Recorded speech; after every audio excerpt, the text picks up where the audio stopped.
안녕하세요. 네. 같은 공간에서 같이 예배할 수 있어서 참 감사를 드립니다. 예배하시는 모든 분들에게 하나님께서 늘 은혜의 얼굴로 대해주시기를 바랍니다. 우리 같이 사도신경으로 신앙을 고백하고 하나님 앞에 예배하겠습니다. 나는 전능하신 아버지 하나님, 천지의 창조주를 믿습니다. 나는 그의 유일하신 아들, 우리 주 예수 그리스도를 믿습니다. 그는 성령으로 잉태되어 동정녀 마리아에게서 나시고 본디오 빌라도에게 고난을 받아 십자가에 못 박혀 죽으시고 장사된 지 사흘 만에 죽은 자 가운데서 다시 살아나셨으며 하늘에 오르시어 전능하신 아버지 하나님 우편에 앉아 계시다가 거기로부터 살아있는 자와 죽은 자를 심판하러 오십니다. 나는 성령을 믿으며 거룩한 공교회와 성도의 교제와 죄를 용서받는 것과 몸의 부활과 영생을 믿습니다. 아멘. 찬송가 214장 부르겠습니다. 214장 나 주의 도움 받고자 우리 1절과 2절 부르고 같이 기도하겠습니다.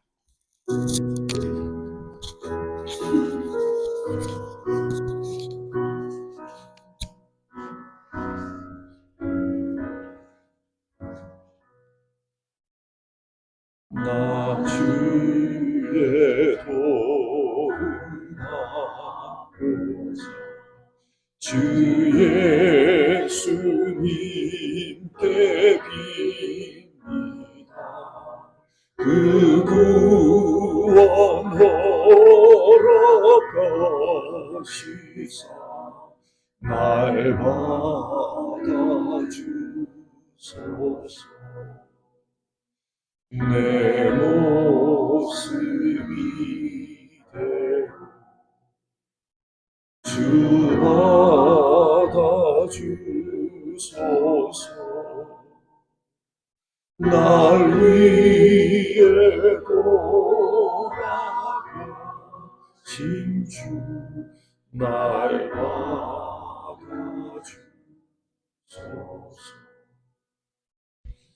큰 죄에 빠져 날 위해 피를 흘렸으니 주 형상대로 빚으사 날 받아주소서.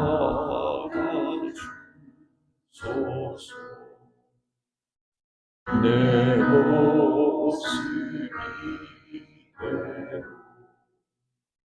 주 받아주소서. 날 위해 돌아가신 주 날 받아주소서.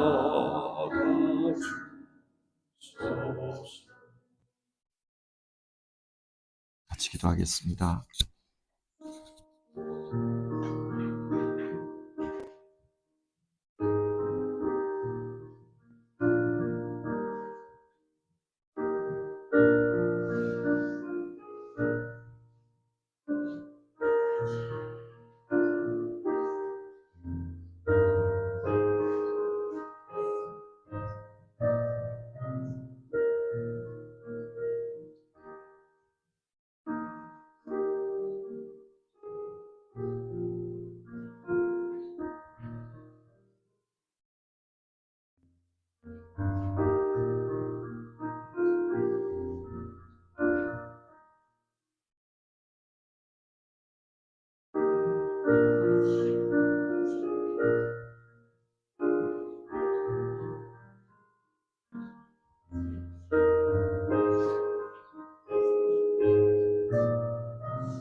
오늘 아침에 살펴보실 성경 말씀은 민수기 6장 1절부터 12절까지 말씀입니다.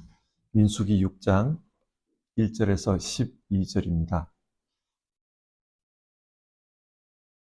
주어진 성경 말씀을 한 절씩 교독해서 읽도록 하겠습니다. 주님께서 모세에게 말씀하셨다. 이스라엘 자손에게 말하여라. 너는 그들에게 다음과 같이 일러라. 남자나 여자가 나실 사람이 되어 나 주에게 헌신하기로 하고 특별한 서약을 했을 때에는 그는 포도주와 독한 술을 삼가야 한다. 포도주로 만든 시큼한 술이나 독한 술로 만든 시큼한 술을 마셔서는 안 된다. 포도즙도 마시지 못한다. 날 것이든 마른 것이든 포도도 먹어서는 안 된다. 그는 나실 사람으로 헌신하는 그 기간에는 포도나무에서 난 것은 어떤 것도 씨나 껍질조차도 먹어서는 안 된다. 그는 나실 사람으로 서원하고 헌신하는 그 모든 기간에는 자기 머리를 삭도로 밀어서는 안 된다. 나 주에게 헌신하는 그 기간이 다 찰 때까지는 거룩한 몸이므로 머리털이 길게 자라도록 그대로 두어야 한다. 그는 나 주에게 헌신하기로 한 그 모든 기간에는 죽은 사람에게 가까이 가서는 안 된다. 아버지나 어머니나 형제나 누이가 죽었을 때라도 그들의 죽음에 가까이 하여 몸을 더럽혀서는 안 된다. 하나님께 헌신하는 표를 그 머리에 지니고 있기 때문이다. 나실 사람으로 헌신하는 그 모든 기간에는 그는 나 주에게 거룩한 구별된 사람이다. 누군가가 그 사람 앞에서 갑자기 죽어 그 죽음의 몸이다. 헌신한 표로 기른 머리털을 더럽혔을 때에는 몸을 정결하게 하는 날 그 머리털을 밀어야 한다. 곧 그는 이래 동안을 기다렸다가 머리털과 수염을 밀어야 한다.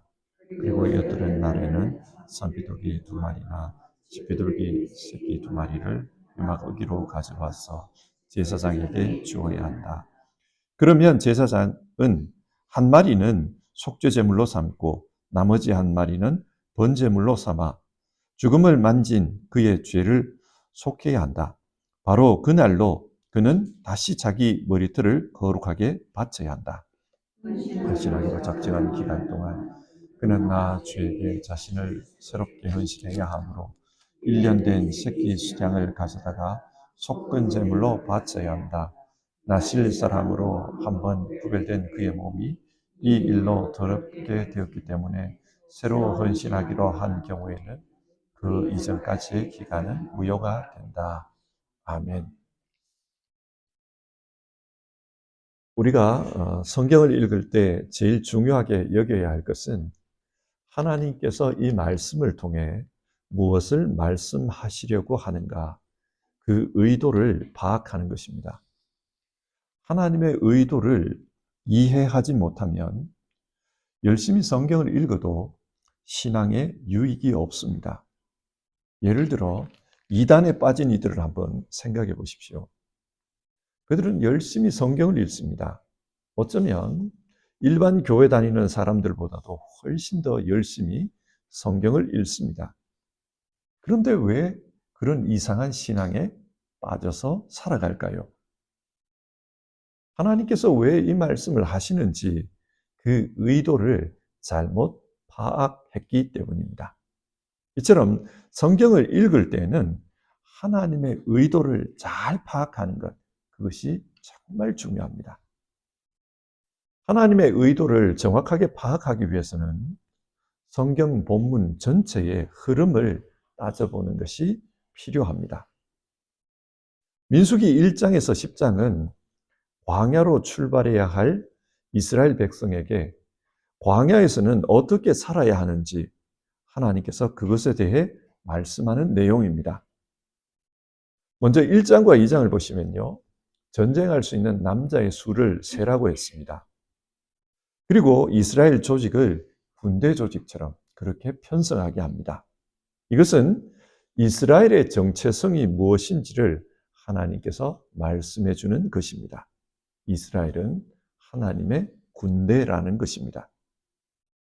그런데 이 군대가 어떤 성격의 군대입니까? 하나님은 이스라엘에게 그들이 살아가는 거주 방식을 바꾸라고 했습니다. 성막을 중심으로 동서남북의 세 지파씩 그렇게 진을 치라고 했습니다. 이것을 통해 하나님은 이스라엘은 하나님을 중심에 모시고 살아가는 그런 성격의 군대라는 것을 가르친 것입니다. 하나님의 군대는 하나님 중심의 세계관을 가지고 세상을 살아가는 사람들입니다. 그래서 모든 세상에 돌아가는 이치를 하나님 중심으로 이해하는 사람입니다.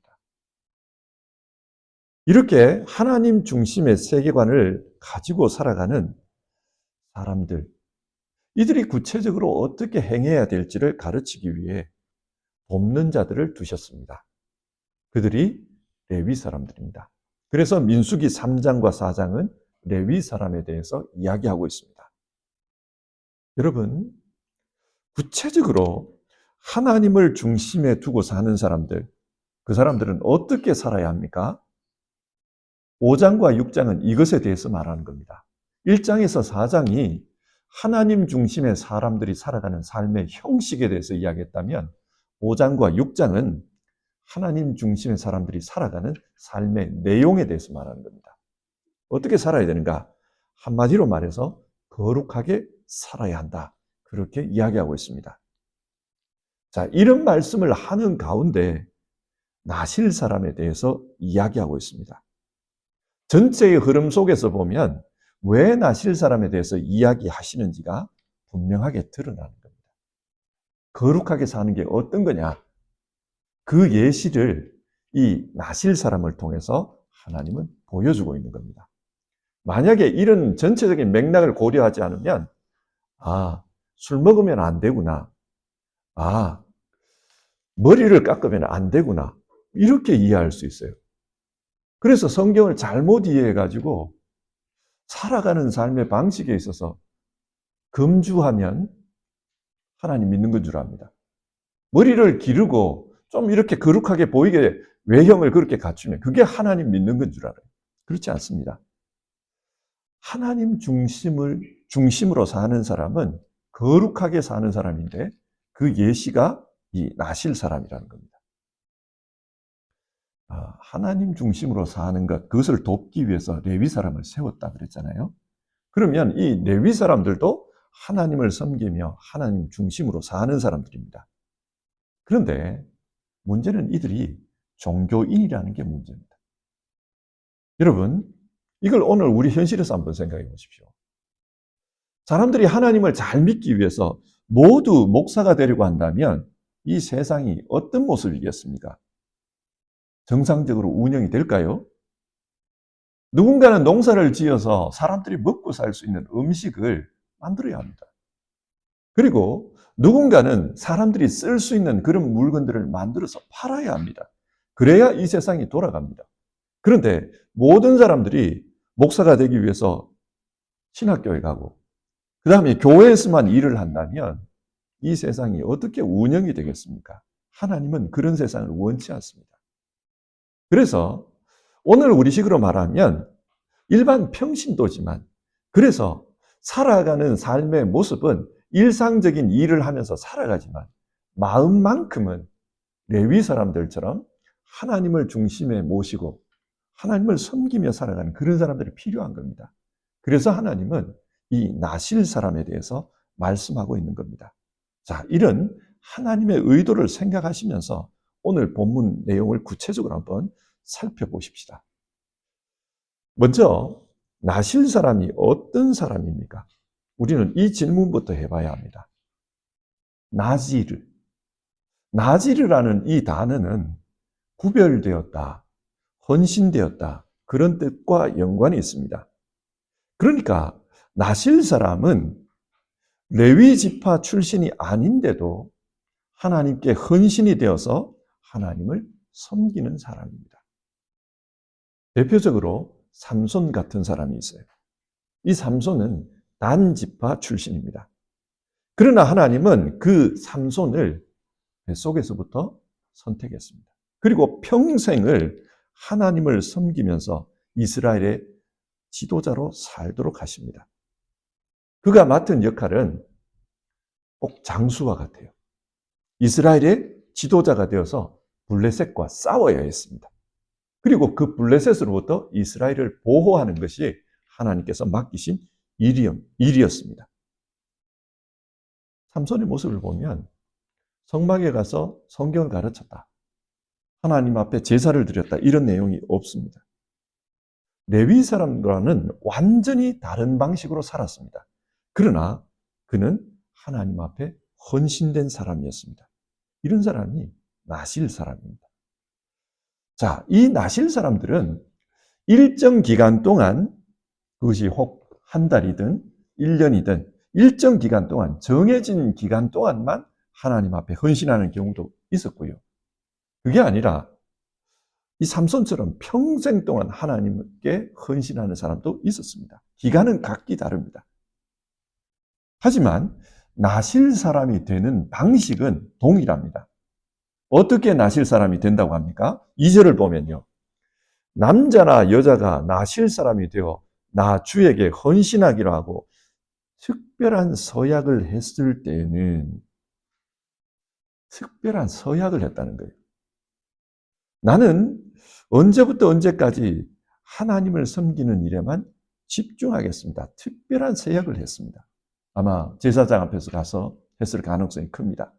그리고 이 나실 사람을 살아가는 겁니다. 그런데 이 나실 사람의 서약을 할 때 반드시 해야 되는 내용이 있었어요. 그게 오늘 본문 3절에서 8절까지 나옵니다. 3가지를 나는 반드시 지키겠습니다, 이 서약을 했다는 겁니다. 그게 어떤 겁니까? 첫 번째로, 포도주와 독주를 가까이 하지 않는 것입니다. 그냥 술을 먹지 않는 게 아니라 아예 이 포도에서 나오는 것, 그 자체를 금해요. 그래서 날 것이든 아니면 이게 말린 것이든 포도 자체를 먹지 못하게 합니다. 왜 포도를 먹지 말라고 했을까요? 이 중동 지방의 고대 기록을 보면은 출애굽 당시에 이집트에는 포도 재배가 되지 않았다고 합니다. 그런데 이 이집트 사람들은 포도주를 먹었어요. 그러면 그 포도주가 어디서 온 것일까요? 포도 재배를 안 했는데 포도주를 먹었다. 어딘가에서는 가져온 겁니다. 이 팔레스타인의 포도가 났어요. 그러니까 팔레스타인에서 재배된 그 포도주를 가져와서 포도를 가져와서 포도주를 만들고 그것을 먹은 겁니다. 이집트의 입장에서 보면 이 포도주는 수입품입니다. 자, 그렇다면 이런 포도주를 누가 마실 수 있었겠습니까? 수입품이니까 부자들이 마시는 겁니다. 부자들이 향락과 사치를 즐기기 위해서 이 포도주를 마셨던 겁니다. 하나님께서 나실 사람이 되고자 하는 이들에게 포도주를 마시지 말라, 포도를 가까이 하지 말라, 맹세해라, 이렇게 말씀하시는 것은 큰 의미에서 보면 세상의 향락을 가까이 해서는 안 된다, 그것을 서약하라는 겁니다. 나실 사람은 세상의 향락을 가까이 하지 않겠다, 그 서약을 해야만 했습니다.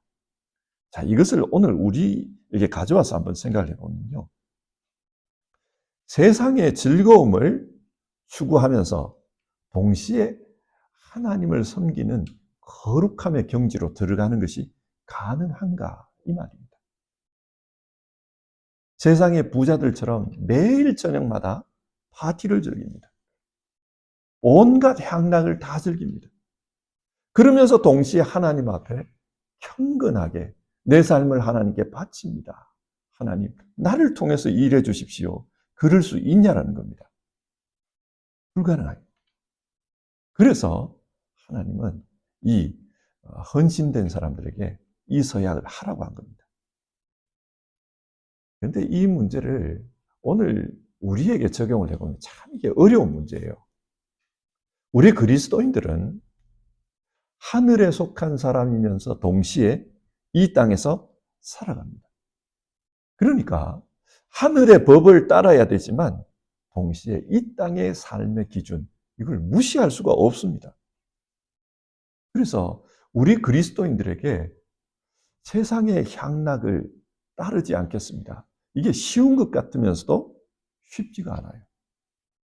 마태복음 4장에 나오는 예수님의 시험 장면, 그걸 한번 생각해 보십시오. 사탄이 찾아와서 예수님을 유혹합니다.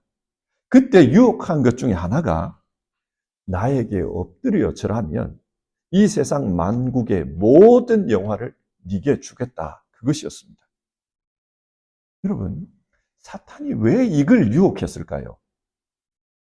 세상을 살면서 겪는 어려움 중에 이게 있습니다. 하나님을 섬기면서 동시에 세상의 영광도 누리고 싶은 것이 사람의 본성이라는 겁니다. 그러면서 마귀는 네가 이 영화를 누리려면 하나님도 섬겨야 되지만 나도 섬겨야 된다. 나한테 엎드려 절하라. 이 말을 합니다. 이게 불가능한 이야기잖아요. 그래서 예수님께서는 사탄아 물러가라. 그렇게 말씀하면서 주 너의 하나님만 사랑하고 경배하라. 그분만 섬겨라. 하나님은 그렇게 말씀하셨다. 이야기를 하십니다. 하나님을 섬기는 사람은 하나님을 섬기면서 동시에 세상의 향락을 삶의 목표로 두어서는 안 됩니다. 세상의 즐거움을 추구하면서 하나님이 주는 기쁨을 가질 수는 없기 때문입니다. 한 종이 두 주인을 섬길 수 없습니다. 우리는 이 말씀을 명심해야 합니다. 그래서 정말 하나님을 중심에 모시고 세상을 살아가는 사람, 하나님 중심으로 세상을 보는 사람은 삶의 목적을 세상에 향락에 두어서는 안 된다. 그게 목적이 되어서는 안 된다. 그걸 맹세해라. 그걸 말씀하는 겁니다. 두 번째로 나실 사람으로 살겠다 서원할 때는 머리에 삭도를 대지 않겠습니다. 이 맹세를 하도록 했습니다. 5절을 보시면 서원할 때부터 머리를 길게 자라서 그대로 두라고 합니다. 18절을 보면은요. 이렇게 서원 기간이 끝나잖아요. 그러면 그 서원 기간 동안 길렀던 머리를 밀게 합니다. 그리고 그 머리를 밀어서 하나님 앞에 바치고 또 그 바칠 때 하나님 앞에 번제를 드리라고 합니다. 머리를 기르는 것, 이게 서원의 내용이었습니다. 왜 이걸 맹세하라고 했을까요? 여기에는 두 가지 해석이 있더라고요. 하나는 대제사장과 연관이 있습니다. 성경에 나오는 이 나실 사람들에게 요구되는 거룩의 수준은요, 레위기에 나오는 대제사장의 삶과 아주 비슷합니다. 일반 제사장에게는 요구하지 않는 걸 대제사장에게는 요구를 하거든요. 그 요구 조건과 똑같은 것을 이 나실 사람들에게 요구를 해요. 이게 무슨 말입니까? 당신은 태어날 때는 레위 사람으로 대제사장으로 태어나지는 않았지만 그러나 정말 나실 사람으로 살고자 한다면 당신이 대제사장이라고 생각하고 그렇게 사십시오. 그 말입니다. 대제사장이 성막 안으로 들어갈 때 머리에 관모를 썼다 그러잖아요. 그 모자를 썼습니다. 그리고 그 모자 앞에는 패가 붙어 있었다. 그 패에 여호와 앞에 성결, 그렇게 문구가 써여 있었다는 거예요. 그러니까 나는 하나님 앞에서 성결한 삶을 맹세합니다. 그런 마음으로 하나님 앞에 나아가서 일을 했던 겁니다. 똑같은 거예요. 이 머리카락이 뭘 의미하냐? 대제사장이 쓴 관모와 같다는 거예요.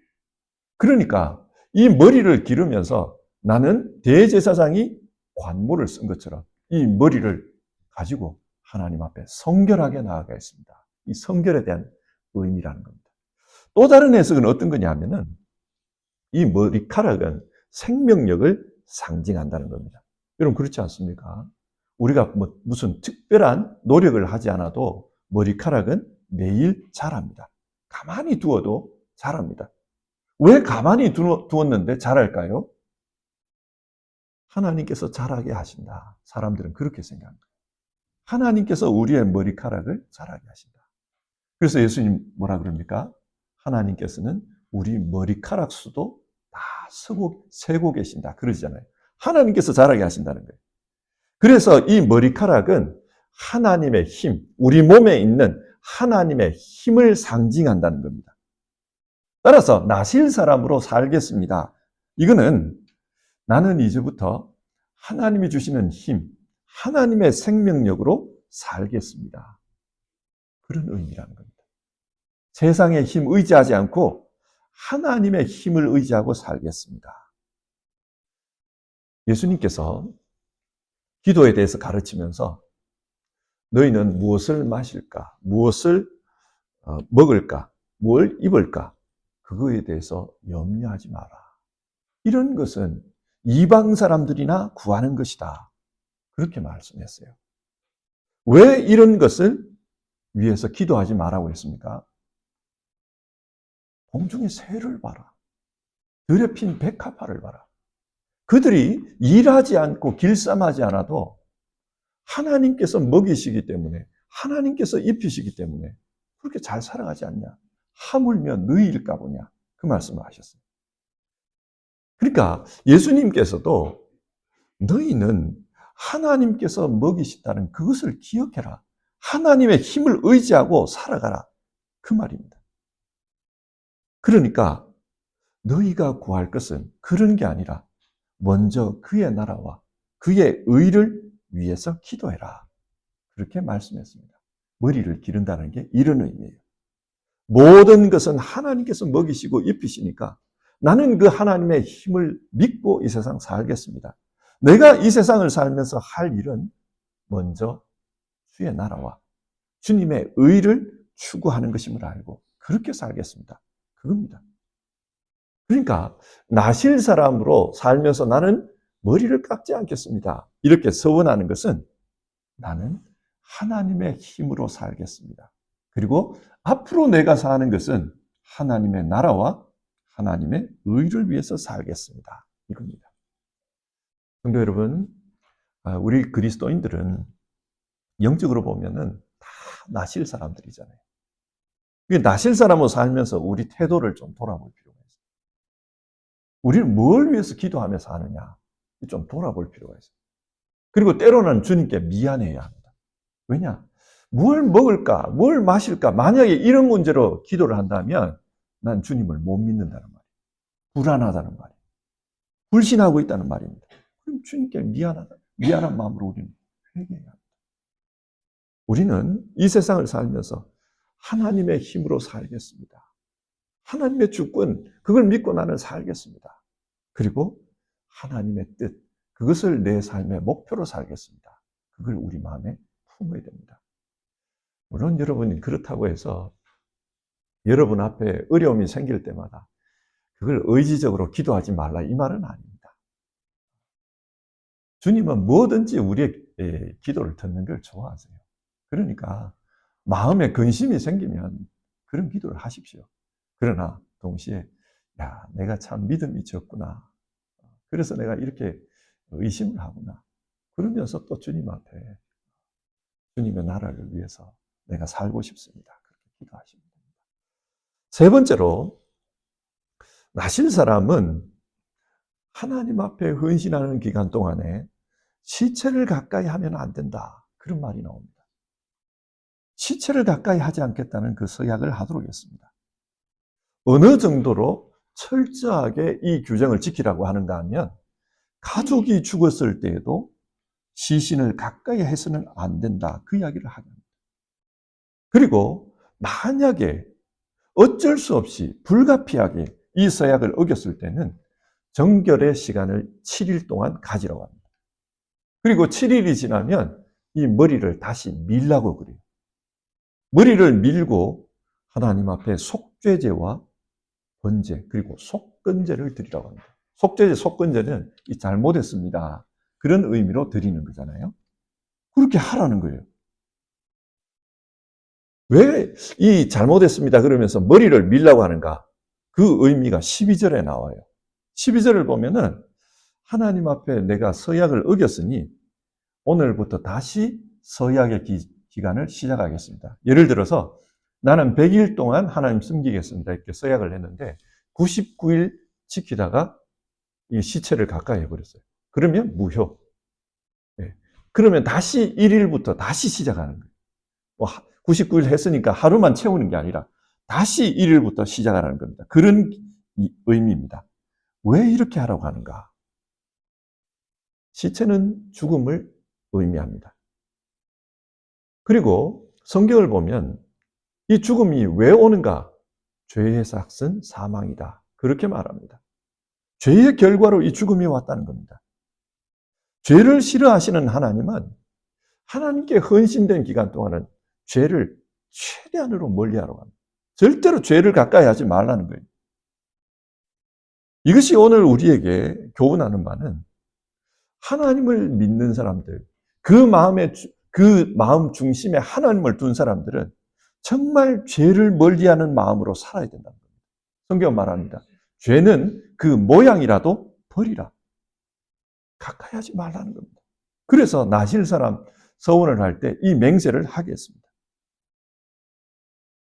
오늘 우리의 현실에서 이 문제를 생각해 보면 하나님을 믿으면서도 현실과 타협하는 경우가 참 많습니다. 대충 믿는 거죠. 그게 잘못됐다는 것을 알면서도 타협합니다. 그리고 자기 스스로를 설득합니다. 다 그러는데 뭐 그럴 수도 있지. 뭐 이렇게 하고 뭐 나중에 좀 지금은 어쩔 수 없다. 지금은 이렇게 하고 나중에 좀 정신 차리고 제대로 하지 뭐. 이렇게 타협하는 경우가 많습니다. 많은 분들이 뭐 우리는 그런 경우가 좀 없습니다만 한국 경우를 보면 많은 분들이 젊은 시절에 바빠요. 그래서 그 교회에서 그 젊은 분들하고 성경 공부를 하면서 신앙생활 좀 더 열심히 합시다. 그런 이야기를 하면은 대부분이 하는 이야기가 네, 은퇴하면은 열심히 할게요. 은퇴하면은 봉사할게요. 그런 이야기를 해요. 그러면서 현실 속에서는 그렇게 살기 어렵다는 겁니다. 그러다 보니 참 마음의 갈등을 가지고 살고 무거운 짐을 지고 삽니다. 그리고 그러면서도 어쩔 수 없이 타협하는 경우가 많아요. 그러면 우리는 어떻습니까? 우리는 현실을 살면서 너무 쉽게 타협하지는 않습니까? 오늘 성경이 말하는 것은 최대한으로 죄를 멀리하는 것. 최대한으로 죄를 멀리해라. 그게 하나님을 중심에 두고 사는 사람들의 모습이다. 그것을 이야기합니다. 남들을 보면서 우리는 비난할 때가 있어요. 그러나 자기 자신에게는 어떻습니까? 남들에게는 비난하지만 자기 자신에게는 어떻습니까? 최대한으로 관대합니다. 이게 타협입니다. 자, 오늘 말씀을 한번 정리해 봅시다. 하나님께서 왜 나실 사람에 대해서 이야기하고 있습니까? 하나님의 백성은 하나님의 영적 군사라는 겁니다. 어떤 영적 군사입니까? 거룩함을 위해서 싸우면서 살아가는 영적 군사라는 겁니다. 그래서 세상이라는 광야, 그 세상이라는 광야에서 하나님의 영적 군사로서 거룩함을 위해 어떤 삶을, 어떤 싸움을 싸워야 되는지 하나님은 그걸 이 나실 사람을 통해서 보여주는 겁니다. 그러므로 오늘 이 말씀을 우리가 읽으면서 우리 자신의 정체성을 다시 한번 기억해야 합니다. 나는 거룩함을 위해서 싸우는 영적 군사다. 그것을 기억해야 합니다. 자, 어떻게 싸우라고 합니까? 영적 군사로서 삶의 목표를 세상에 향락에 두어서는 안 된다는 거예요. 세상 사람들이 목표로 하는 그런 것을 나도 똑같이 목표로 하면서 그걸 위해 기도하고 그걸 위해서 최선을 다하고 하나님 도와주십시오. 그리고 그렇게 살아서는 안 된다. 그걸 이야기합니다. 그리고 머리를 기르라. 무슨 의미라고 했습니까? 나는 철저하게 하나님의 성결을 위해서 헌신된 사람이다. 그런 대제사장의 마음을 가지고 살라. 그걸 말한다고 했습니다. 그리고 최대한으로 죄를 멀리해라. 죄는 어떤 모양이라도 버리라. 그런 마음으로 영적 싸움을 하면서 살아가는 겁니다. 하나님도 우리를 잘 아실 거예요. 우리가 세상 살면서 얼마나 힘들다는 걸 잘 아십니다.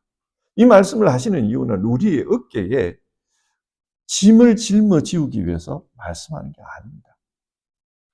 우리는 이미 예수 그리스도를 통해서 죄 문제를 해결한 사람들입니다.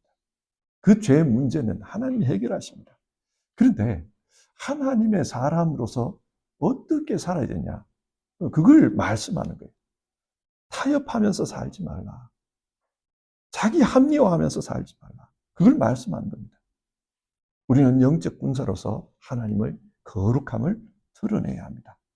그를 위해서 우리가 오늘도 내 삶의 목표가 무엇인지 그걸 생각했으면 좋겠고, 그리고 나는 하나님 앞에 성결이라는 그 모자를 쓰고 하나님께 가까이 가는 사람이다. 그걸 생각했으면 좋겠고, 죄는 어떤 모양이라도 가까이 하지 않겠다.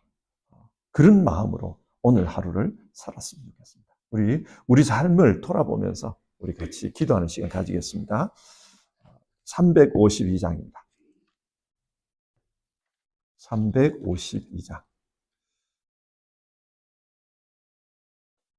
십자가 군병들아, 우리 같이 찬송하겠습니다. 1절과 3절을 부르겠습니다. 십자가 군병들아, 1절, 3절입니다. 십자가 군병들아, 주 위에 일어나 기들고 앞서 나가 담대히 싸우라. 주께서 승전하고 영광을 얻도록 그 군대 거느리사 이기게 하시네. 3절입니다. 십자가 군병들아, 주 위에 일어나 내 힘이 부족하니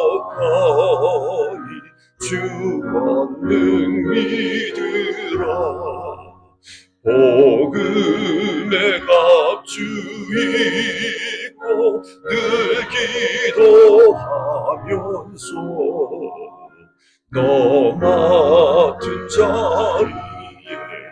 자리에서 충성을 다하라. 같이 기도하겠습니다. 오늘 십자가 군병들이 어떻게 살아야 되는지에 대한 말씀을 우리가 살펴보았습니다. 십자가 군병들은 삶의 목표가 세상의 향락이 아닙니다. 십자가 군병들은 하나님의 힘을 믿고 살아가는 사람들입니다. 그래서 하나님의 힘을 믿기 때문에 세상과 타협해서는 안 되고 하나님의 나라와 하나님의 의를 추구하면서 살아야 된다고 했습니다. 그리고 십자가 군병들은 죄는 어떤 모양이라도 버리고 멀리하는, 최대한 죄와 싸우는 그런 모습으로 산다고 했습니다. 우리가 이런 모습으로 살 수 있기를, 그리고 이런 모습으로 살아가기를 하나님 앞에서 같이 기도해 봅시다.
하나님, 오늘 성경 말씀을 읽으면서 우리는 이 광야 인생에서 하나님의 군사로 부름을 받은 사람이라는 것을 다시 한번 살펴보았습니다. 그리고 이 군사로 부름받은 우리는 거룩한 삶을 위해서 영적으로 싸우면서 살아야 한다. 그것을 또 살펴보았습니다. 나실 사람의 이야기는 오늘 우리의 이야기고, 이 이야기를 통해서 하나님께서 우리에게 기대하시는 바는 우리 삶의 목표가 세상의 향락이 아니라는 것, 그리고 우리는 하나님의 힘으로 사는 사람이기 때문에 그것을 믿으면서 하나님의 나라와 그 의를 추구하는 사람이라는 것, 그렇기 때문에 타협해서는 안 된다는 것, 그걸 살펴보았습니다. 뿐만 아니라 우리는 죄는 어떤 모양이라도 멀리하기 위해서 우리 내면 속에서 영적인 싸움을 싸우면서 살아야 된다는 것을 우리가 살펴보았습니다. 하나님, 이 세상 살면서 너무 쉽게 타협하며 살고 있는 것은 아닌지, 세상 사람들과 똑같은 모습으로 살려고 하는 것은 아닌지 우리 자신들을 돌아봅니다. 그리고 하나님의 영적 군사로서 부끄럼 없이 살아가는 우리 모두 될 수 있도록 주님 도와주시옵소서. 지금까지 혹여라도 하나님 앞에서 하나님의 군사답지 못하게 살았다면 우리 자신들을 용서해 주시기를 바라고, 정말 다시 머리를 밀고 나실인으로 살듯이 우리가 그렇게 하나님의 군사로서 올바르게 살아갈 수 있도록 도와주시옵소서. 오늘도 하나님 앞에 자신의 마음을 드리며, 하나님, 나는 하나님을 위해 살겠습니다, 그렇게 기도하는 모든 분들에게 하나님 임재하셔서 힘을 주시고 능력을 주시고 하나님의 도우심과 능력 가운데 살아가도록 역사하여 주시옵소서. 우리 주님, 귀하신 예수님의 이름으로 간절히 기도드립니다. 아멘. 주기도문 하겠습니다. 하늘에 계신 우리 아버지, 아버지의 이름을 거룩하게 하시며 아버지의 나라가 오게 하시며 아버지의 뜻이 하늘에서와 같이 땅에서도 이루어지게 하소서. 오늘 우리에게 일용할 양식을 주시고 우리가 우리에게 잘못한 사람을 용서하여 주옵소서. 우리 죄를 용서하여 주시고 우리를 시험에 빠지지 않게 하시고 악에서 구하소서. 나라와 권능과 영광이 영원히 아버지의 것입니다. 아멘.